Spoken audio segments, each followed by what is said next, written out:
Tonight, the presidential election petition court demands proof from Labour Party that it served INEC resident electoral commissioners summons to provide electoral documents. Abuja High Court fixes July the 13th for ruling in the enforcement of fundamental rights suit filed by the suspended governor of the Central Bank of Nigeria, Mr. Godwin Emefiele. A PDP National Working Committee meets in Abuja to review its performance during the February 2023 general elections with a view to kickstarting a reconciliation process. On business news tonight, African Bank signs $400 million agreement with a private company to develop industrial parks and special economic zones in several African countries, including Nigeria.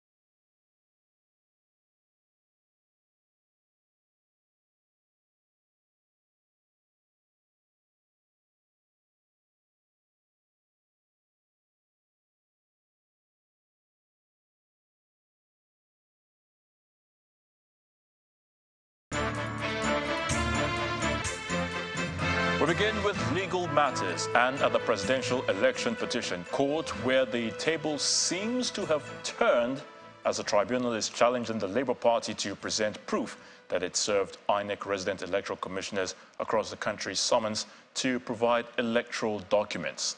The court made the demand at today's proceedings as the Labour Party insisted that the electoral body INEC was frustrating its case by deliberately evading summons. Our correspondent, Emanuela Ekele, reports. The Presidential Election Petition Court resumes sitting to hear the petitions of the Labour Party and the People's Democratic Party, challenging the victory of President Bola Tinubu at the presidential election. The presidential candidate of the Labour Party, Mr. Peter Obi, is present, alongside some members of the party, to witness the day's proceedings. Lawyers patiently wait in the field courtroom for the commencement of the sitting. The five-man panel of justices arrive and call the first case for the day. On the Labour Party's petition, the justices asked the party to present proof that it served INEC resident electoral commissioners in the 36 states and the FCT summons to provide electoral documents, following persistent calls that the electoral body was deliberately frustrating its case. The five-member panel says it's clear that the Labour Party never issued subpoenas on the resident electoral commissioners in the state where it is seeking documents.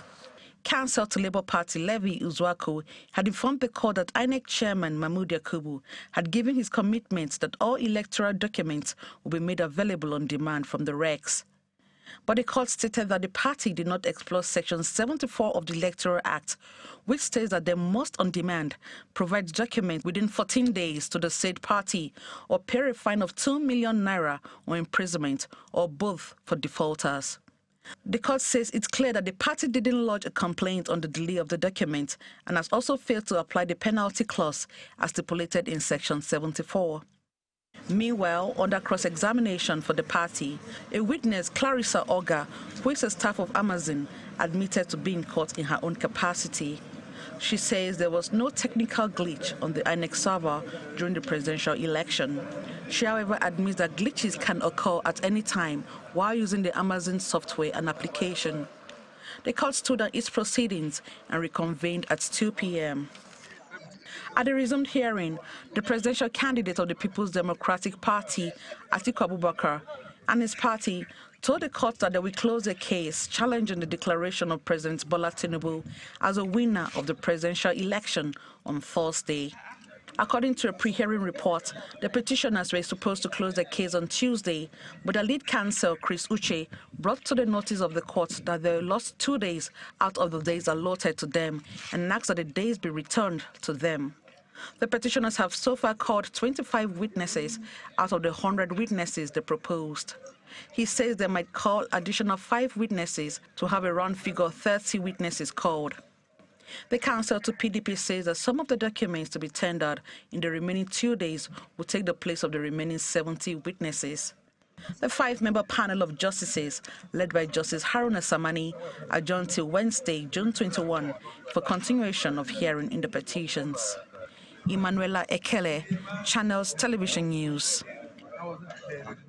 To the judiciary, an Abuja High Court has fixed July the 13th this year for ruling in the enforcement of fundamental rights suit filed by the suspended governor of the CBN, that's the Central Bank of Nigeria, Mr. Godwin Emefiele.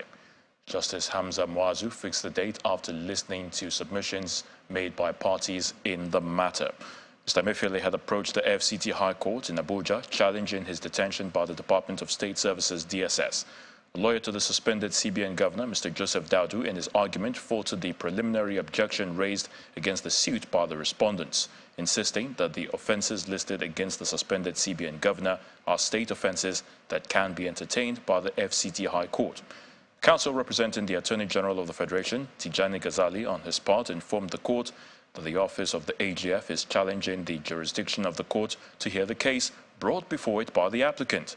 He explains that Mr. Emefiele's arrest and detention by the Department of State Services is an administrative decision of an arm of the executive, and Mr. Emefiele is being detained on the order of an FCT Chief Magistrate Court. On their part, lawyers to the Director General of the Department of State Services and the DSS, listed as the second and third respondents, informed the court that there is a subsisting order to detain the applicant, and therefore urged the court to dismiss the application with cost.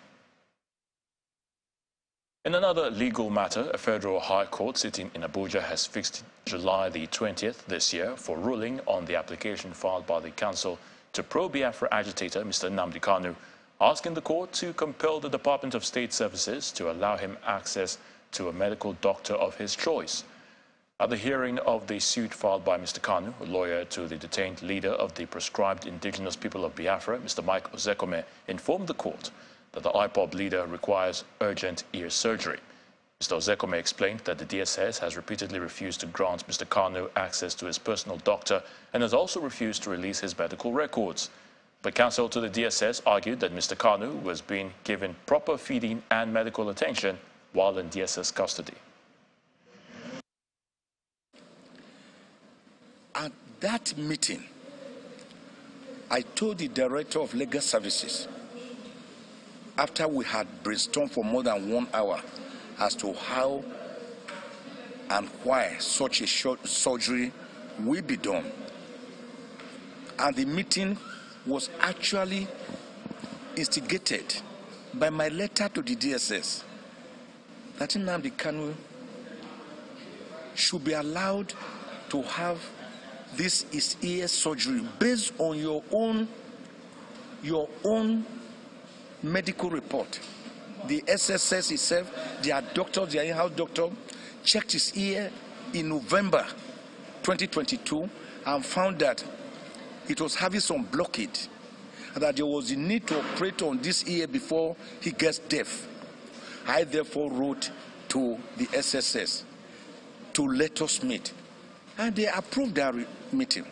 And we met with the Director of Legal Services of SSS. The 2 in-house medical doctors, a male and female, were there, and some other top officials of SSS were there. Staying with the judiciary, an appeal court in Port Harcourt, River State, has set aside a bench warrant of arrest issued against the former governor of the state, Rotimi Amechi, and 2 others. The others are the governorship candidate of the All Progressives Congress in the 2023 general elections, Toyin Cole, and the Commissioner for Power in the Amechi administration, Austin Wokocha. The ruling followed an appeal filed by Amechi and the others seeking the setting aside of the order by a lower court. Justice Abdulaziz Waziri, who read the ruling that was prepared by the presiding judge of the court, Joseph Ikeg, said the order by the lower court was made in defiance of the Court of Appeal. He read that the order of arrest was given when there was already an application before the appeal court by Mr. Rotimi Amechi challenging the service of information on him pursuant to Section 313 of the Administration of Criminal Justice Law in the state. It's a time of reflection for the People's Democratic Party, the PDP, which has held its post-elections National Working Committee meeting at the party's National Secretariat in Abuja to review the party's performance at the February 2023 general elections. The acting national chairman of the party, Mr. Umar Damagum, presided over the meeting, which was attended by some former governors and National Assembly members and members of the PDP Board of Trustees. According to the National Organizing Secretary, the meeting was called to appraise the performances of individuals during the general elections and kickstart a reconciliation process.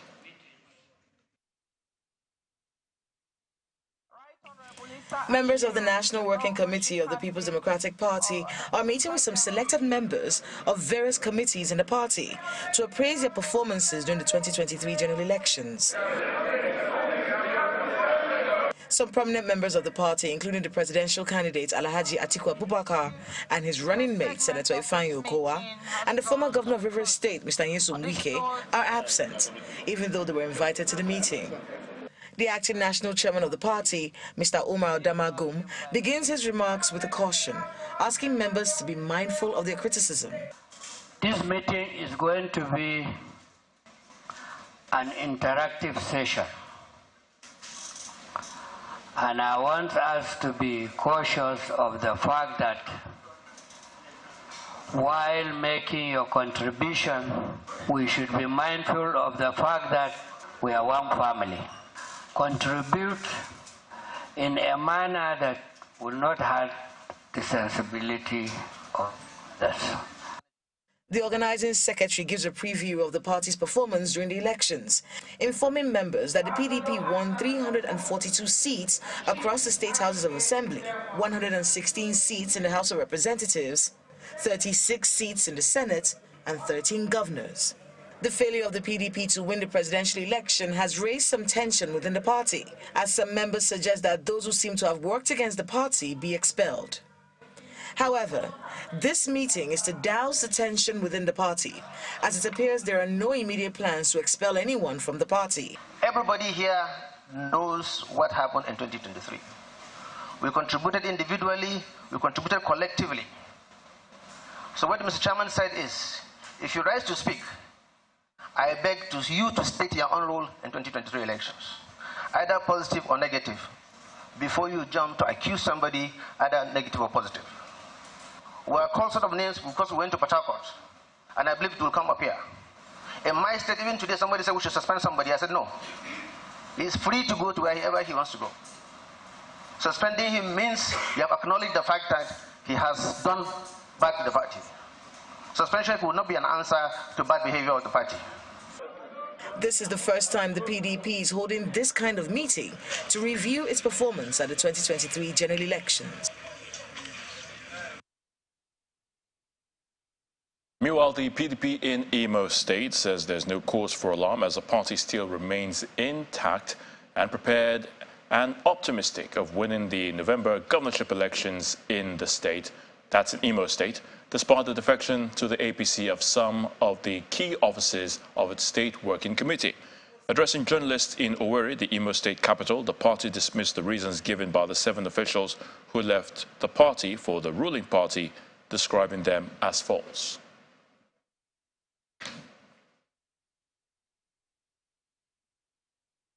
In part 2 after the break, former Governor of Benue State Samuel Otom released after hours of questioning by the Economic and Financial Crimes Commission in Benue State. That's in the capital, Makurdi. Do join us again.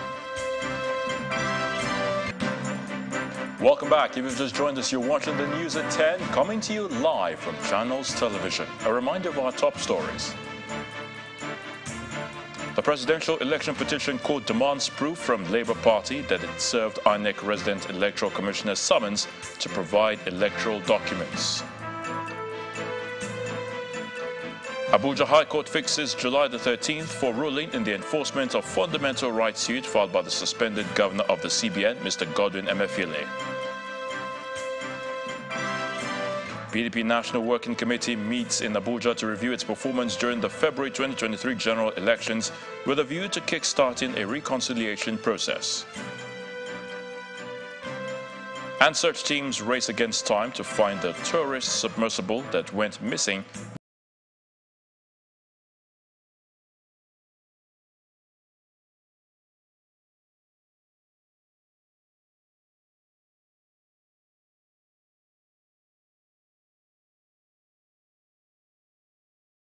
where he is to join world leaders for a two-day summit on June the 22nd and 23rd to review and sign a new global financial pact that places vulnerable countries on priority list for support and investment.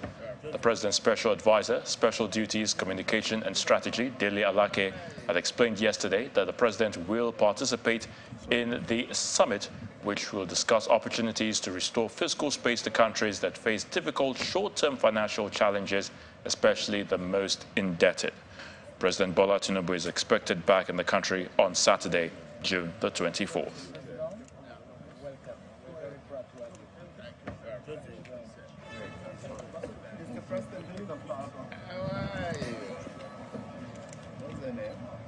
Sorry.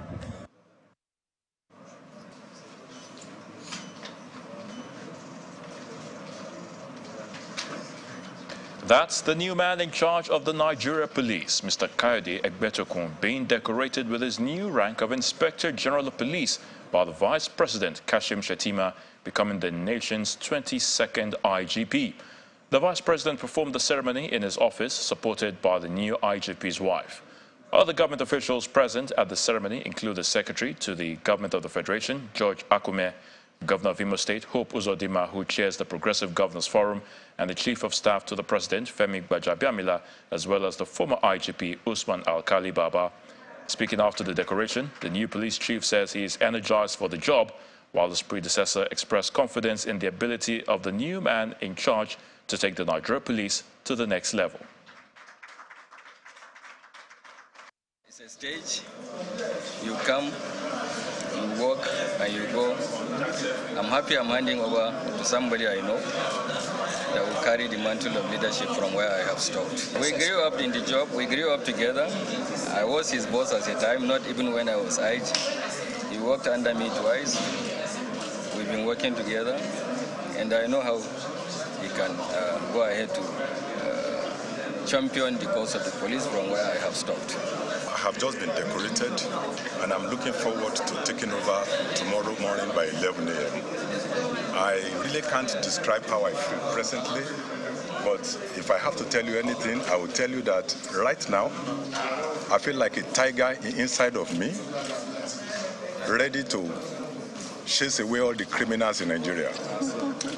And some other time, I feel like a lion in me, ready to devour all the enemies, internal enemies of Nigeria.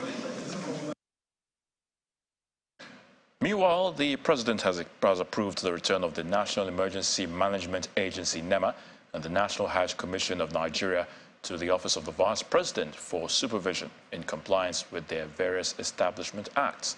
This is contained in a statement from the Office of the Vice President, Kashim Shettima.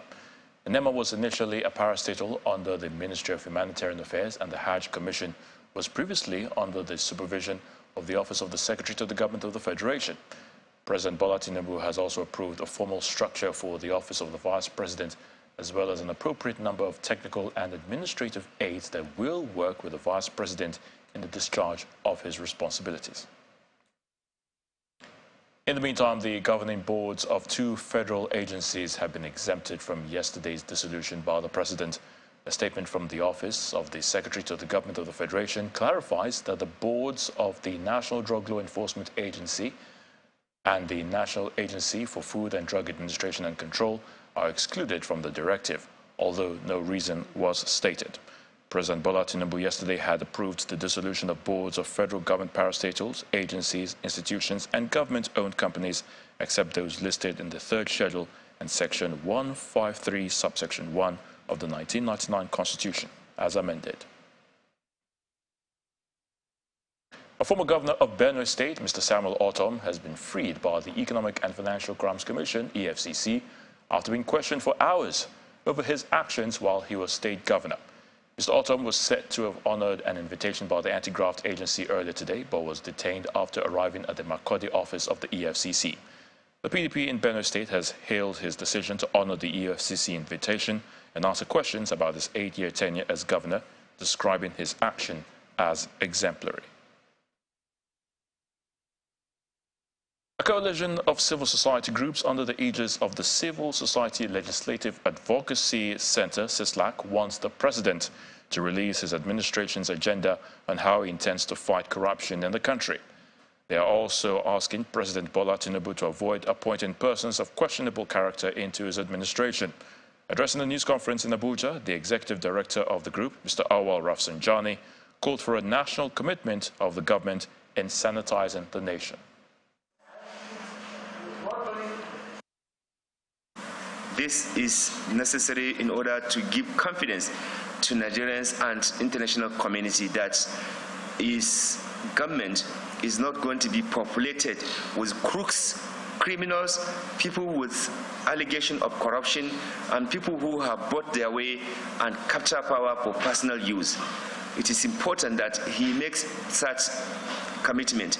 And once he does that and follow with sincere action, then it is possible that we can begin to redeem our confidence, and international community will also, have more confidence in our country, and they will be able to invest. It is important for the sake of our country progress that Ahmed Tinubu, President Bola Tinubu, should declare serious commitment and action. It's not just to make the talk, but also to follow it with action. And this includes ensuring that people with corruption allegation, people that are under investigation, are not even considered for any appointment. If he does that, he is going to send a wrong signal to the international community, to Nigerians, that the business will go as usual. And we hope that should not be the case. Nigerians mourning the founder of Dar Communications PLC, Chief Raymond Dokpesi, have been urged to emulate the good deeds of the media entrepreneur. This admonition was given by the Catholic Archbishop of Abuja Diocese, Archbishop Ignatius Kaigama, during a requiem mass organized in honor of Chief Dokpesi at the Church of the Assumption, Asokoro, Abuja. Our correspondent Victor Matthias reports. Family, friends, political and business associates and invited guests are seated in the main auditorium of the Church of the Assumption Asokoro, Abuja, as a requiem mass is held in honor of the late founder of Dar Communications PLC, High Chief Raymond Dokpesi.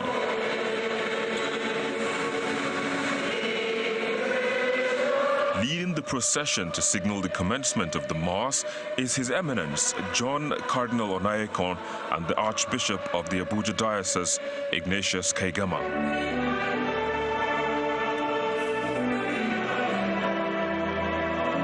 The choir was on hand, singing songs to express convictions and feelings that words alone may fail to convey, and to console and uplift the congregation.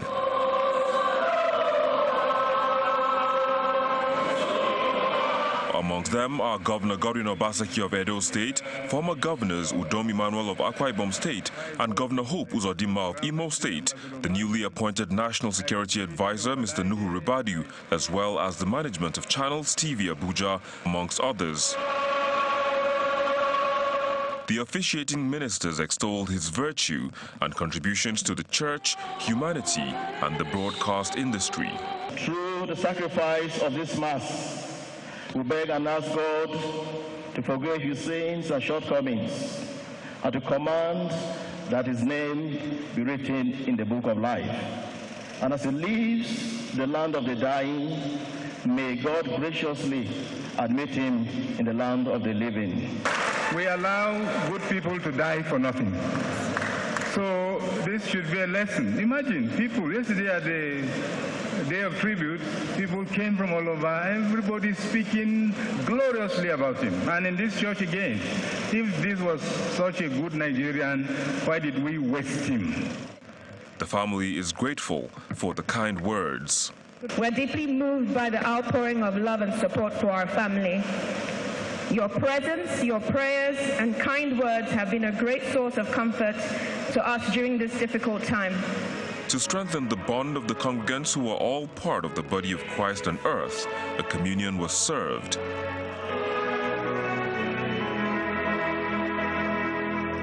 Was a man who stood for justice, was a fearless voice, a courageous voice, a voice for the voiceless, a man who fought people's causes without caring where they come from.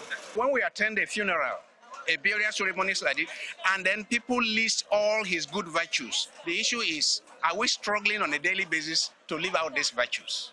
At any time you knock at him, he will listen to you. He has never had any reason to say no. For any reason he says no, he has to give you an explanation why he's saying no, turning you down on a particular issue. Death to many is a necessary end, but to some, a necessary beginning, and the legacies left behind by High Chief Raymond Dokpesi will mark the beginning of his legendary status in all spheres and sectors that he played in and touched the lives of many. Let's now head to the nation's capital, and Victor Mathias is indeed standing by at our Abuja studios. Hello, Victor. Hi, Ayotunde. Welcome to the nation's capital, Abuja. Now, as Nigeria joins the rest of the world to mark the International Day of Countering Hate Speech, the United Nations is warning against the dangers associated with divisive comments. The United Nations Resident Coordinator, Mr. Matthias Schmaler, further reiterates the commitment of the United Nations to fight against hate speech. Hate speech has fueled conflicts, threatens and has threatened and undermines human rights and efforts to build inclusive and just societies. Hate speech is not only used to distract from important social issues, but often to stoke fear and division, inciting violence and exacerbating tensions. Unfortunately, social media and digital platforms in particular are being used to spread disinformation and hate to considerable numbers of people around the globe. Allow me to note that earlier this year we commemorated 2 days related to genocide, the International Holocaust Day and Rwanda Genocide Day. And I'm mentioning that because through both of those commemorations it was hit home to us again that both these genocides started with hate speech. So, of course, we're not saying in Nigeria we're about to witness this. We're simply saying if we don't tackle hate speech at its origins, the consequences could be extremely dire. Now, still ahead on the news at 10, Afrexim Bank signs a $400 million agreement.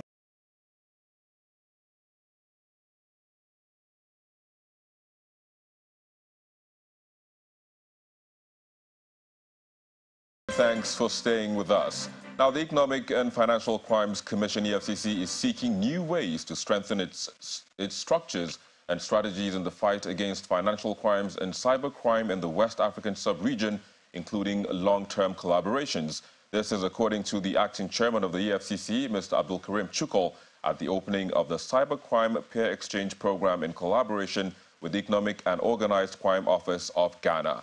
The heads of the two organizations believe that shared interactions and experiences will help both countries respond better to the threat of cyber and financial crime. The essence of this meeting today, or I will say that this occasion today, is for us to work together with the Ghana IOCO, which is the Economic Organized Crime Office of Ghana, which is like a similar organization like ours. So, and as you all know that crimes today are transnational. And there's a need for us to work together, because if you look at the African sub-region, most especially West Africa, Nigeria and Ghana, actually we share quite a lot. And mostly again, if we come together, we are going to now engage in peer exchange of ideas, of experience, of best practices in the fight against economic and financial crimes. So what I believe is our engagement with the Ghana IOCO will actually further strengthen our working relationship whereby we will now work together to see that criminals who run away from Nigeria or vice versa will not go scot-free. You can have a crime committed in Ghana and you can have some of the suspects in Nigeria or any other places. So there's a need for international cooperation. And when you look at the laws of EFCC and UCO, we have a lot of similarities. And they have been in existence for a long time. And when you look at the work they do, they are stronger, they are more structured. So we decided to come to Nigeria to learn from them. What is it that they have done that they've been successful that Ghana can also learn?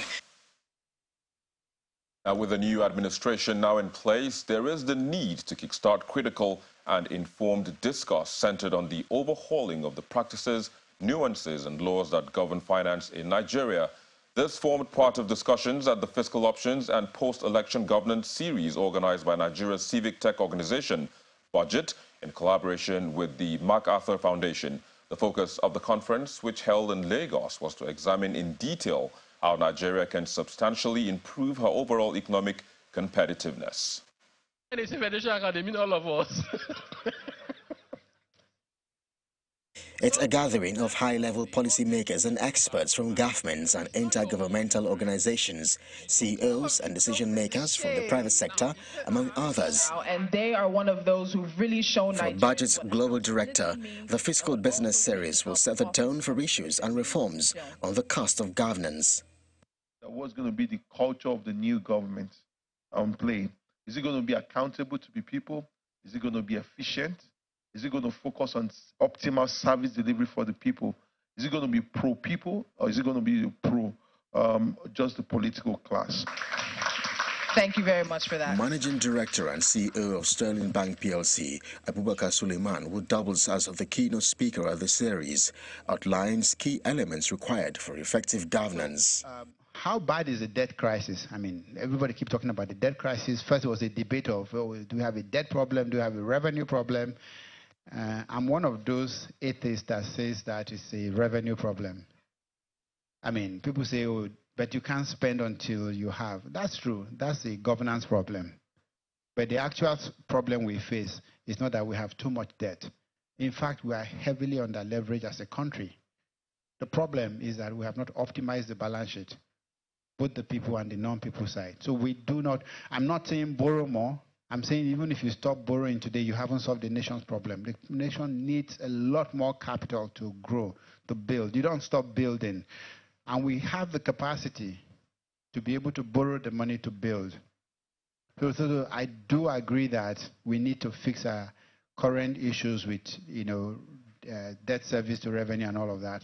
But I don't think that's a solution for a long-term problem of prosperity. And other guest speakers at the event have a message for the new administration.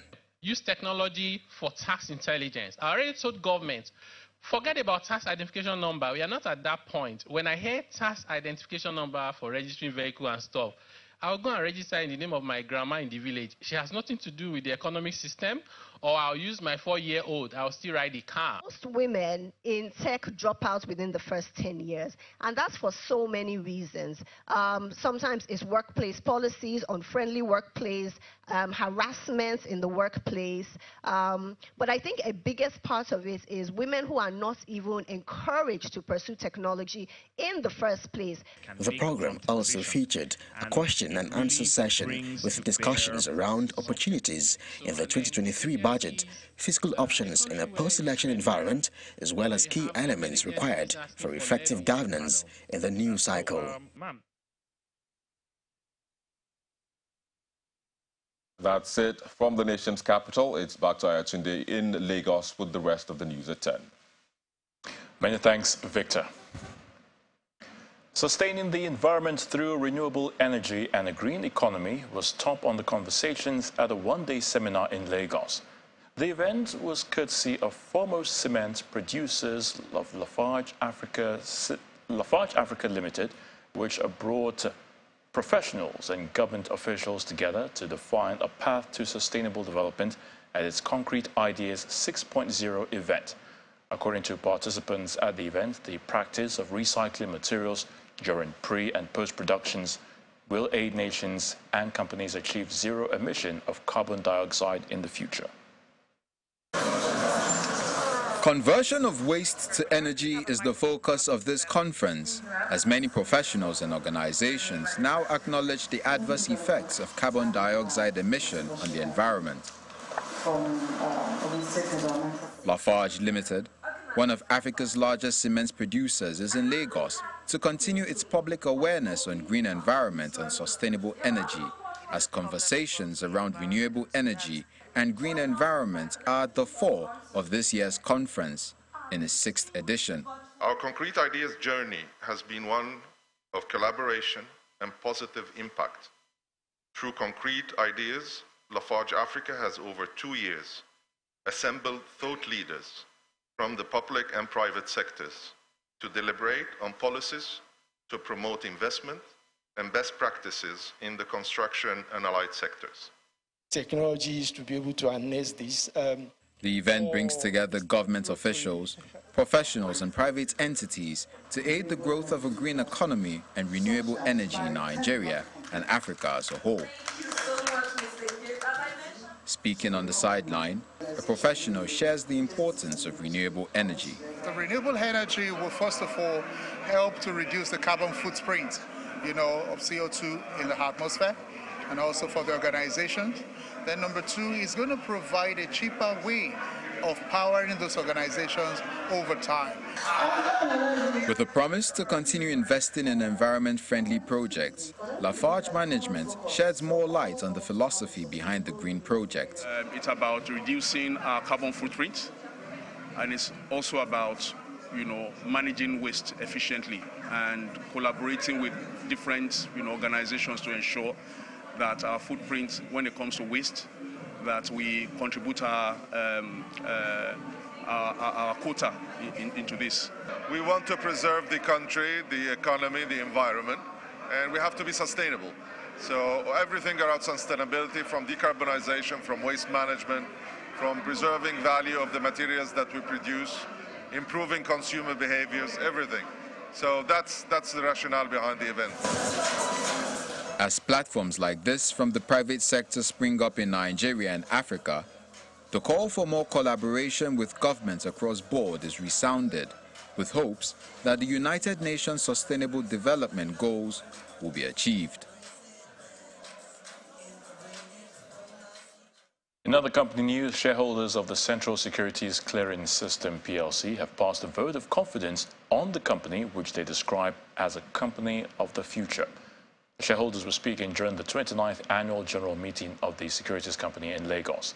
The company declared a total dividend of 6.8 billion naira with a promise of direct payment of the dividend to each shareholder's bank. It's the 29th annual general meeting of the Central Securities Clearing System PLC, bringing shareholders together in this hall in Lagos while others join virtually. And we can therefore proceed with the business of the meeting. This meeting is to, among other things, receive and consider the company's audited financial statement for the year ended December 31st, 2022, elect and re-elect retiring directors, and declare a dividend.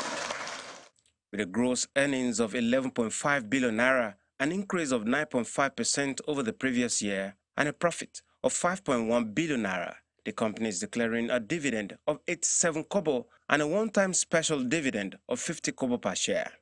When we started, it was tough. There was a lot of opposition to introducing a central securities depository into the Nigerian space.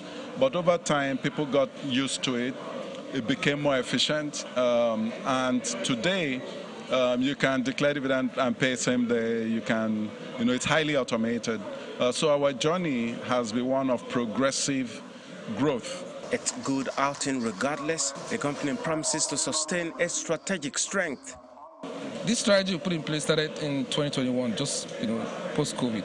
And what we've seen is that, in what people are looking for, business are looking for, are solutions. How do you take away, a turnaround time from 1 hour to 1 minute, from 1 minute to 1 second, from 1 second to nanoseconds? And if you look at global markets generally, people are talking about atomic settlements. Shareholders are not only happy with the dividend and the performance of the company, but also excited about its future. A company that pays a stronger dividend, people were happy and applaud. That's what we need this morning at the floor of AGM.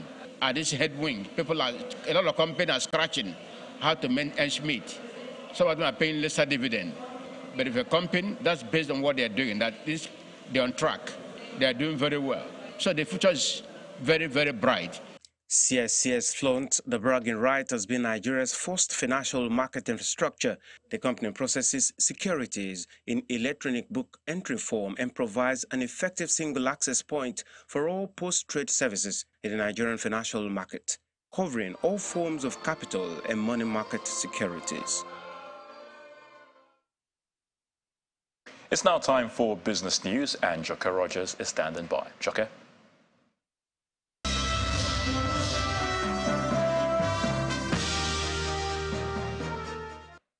Thank you, Ayo. Nigeria and several other African countries stand to benefit from a $400 million deal between the African Export-Import Bank and a private company, Arise Integrate Industrial platforms to facilitate the development of industrial parks around the continent.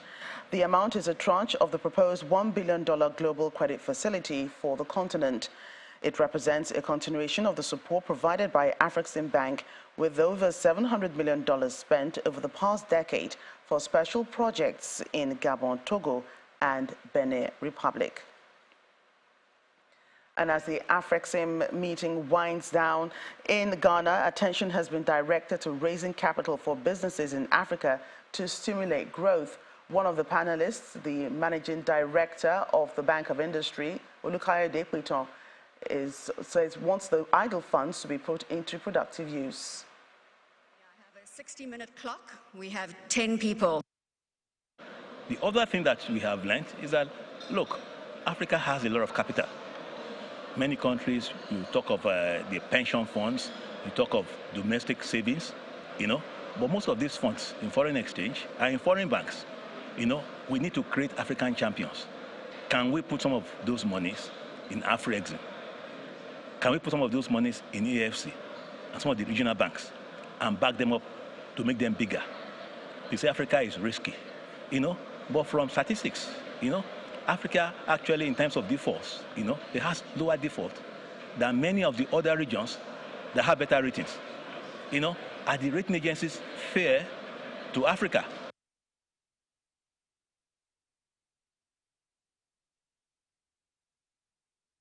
We are now having an offering of a different paradigm and a different bouquet of financial support that you are able to give us, because there is no point, and as the MD of BOI mentioned, there is no point for us to have money stuck elsewhere, and our industries in the country are deprived of funds. In Nigeria, for instance, we have 13 trillion naira in pension funds. And this should be put in the hands of responsible, time-tested, and very supportive banks.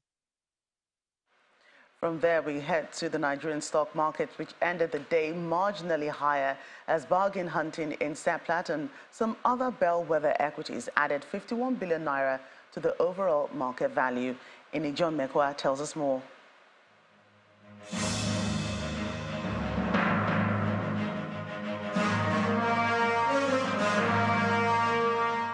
Thank you so much, Joke. Welcome to the Stock Market Report. Well, 50 gainers, 19 losers, a positive market breadth, and a 52 billion naira gain on the total market value. That's what the All-Share Index is telling us, with this green at 0.16% and 59,110.02. Also, the market cap is sustaining the 32 trillion naira. Guess what else we have in the market at the close of trade? It's cool. So Seplat is the star that made the oil and gas counter shine today. It gained 14 naira at the close of trade. That made the oil and gas sector to go up almost 1.5%.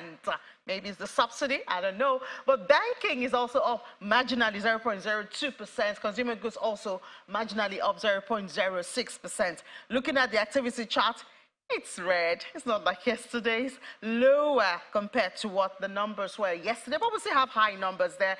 From the value even to the deal, still looking good at the close of trade. So it's the second trading day for the week. We're still doing positive, even though we're getting close to the edge. But We would do better tomorrow, hopefully. That's the stock market report. I'm Ini John Mekwa. Back to you, Joker.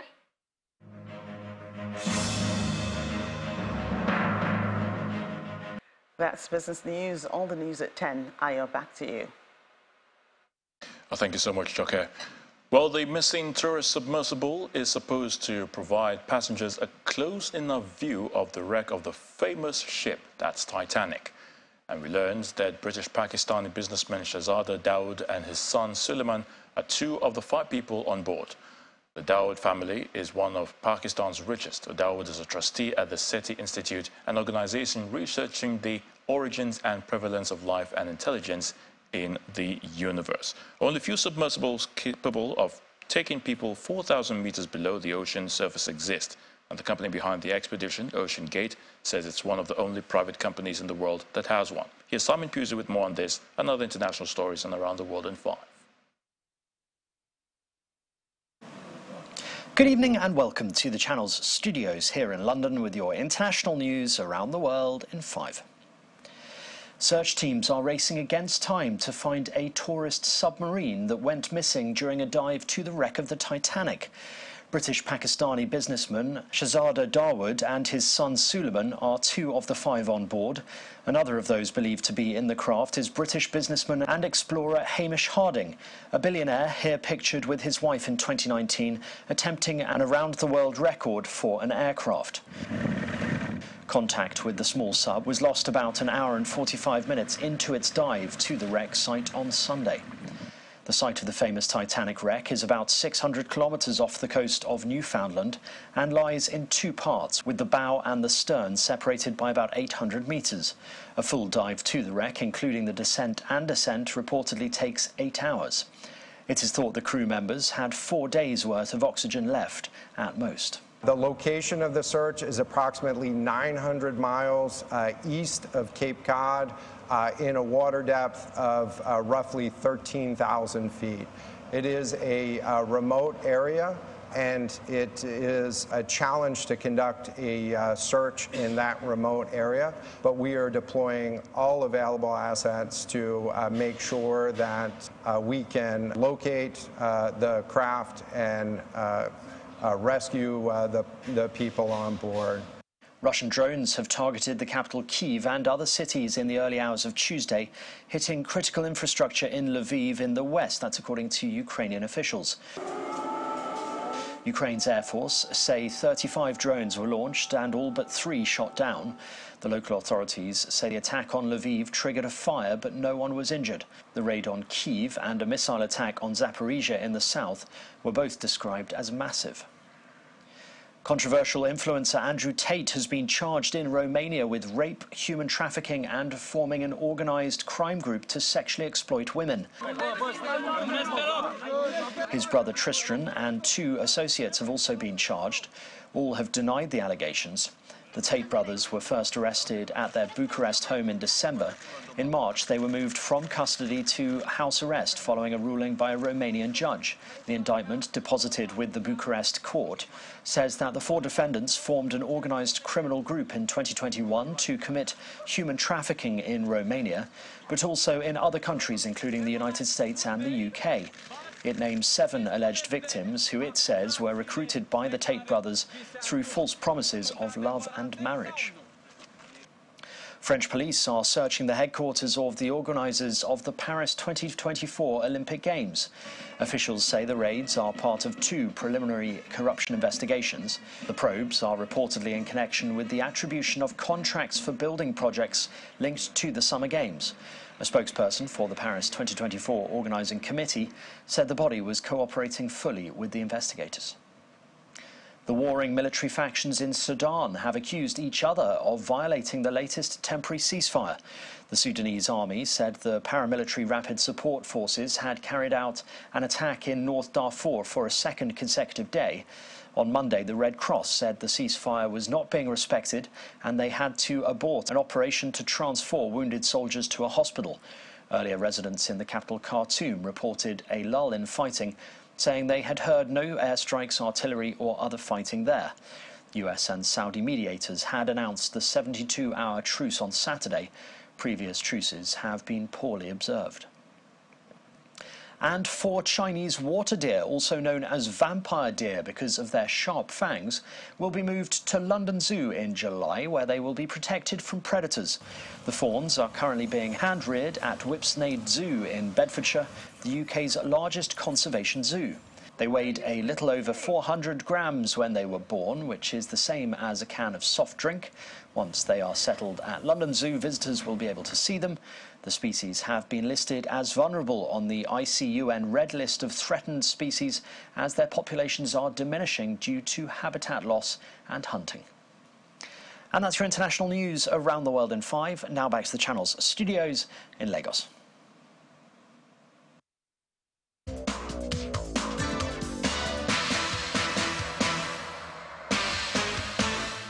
Thanks, Simon. It's now time for sports. It will be down to the wires when Bendel Insurance and Enugu Rangers slug it out in the final of the country's oldest football competition, the Federation Cup at the Stephen Keshi Stadium in Asaba on Wednesday. Rangers is looking to make it a 7th win to close the gap held by Shooting Stars of Ibadan, who have won it a record 8 times, while the Benin Arsenal will be chasing a 4th title. Now, Germany has officially presented a mascot for the 2024 UEFA European Football Championship earlier today. The large-headed teddy bear-like figure wears a colorful football jersey, socks, boots, and shorts in contrast to the 2006 World Cup mascot. And do you know, today marks 1 month to the start of the 2023 FIFA Women's World Cup, which will be co-hosted by Australia and New Zealand. The 9th edition of the tournament, which is the first Women's World Cup to be held in the Southern Hemisphere, will kick off in Sydney and Auckland on July the 20th, when Australia's Matildas and New Zealand's football fans will play their opening matches. And that's it on sports. Thank you for watching. It's back to you, Ayotunde.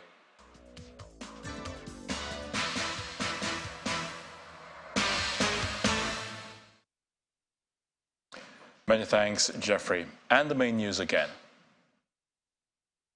The Presidential Election Petition Court today demanded proof from the Labour Party that it served INEC resident electoral commissioners across the nation summons to provide electoral documents. That's the news at 10 tonight. Thank you so much for watching. I'm Ayotunde Balogun. Do have a good night.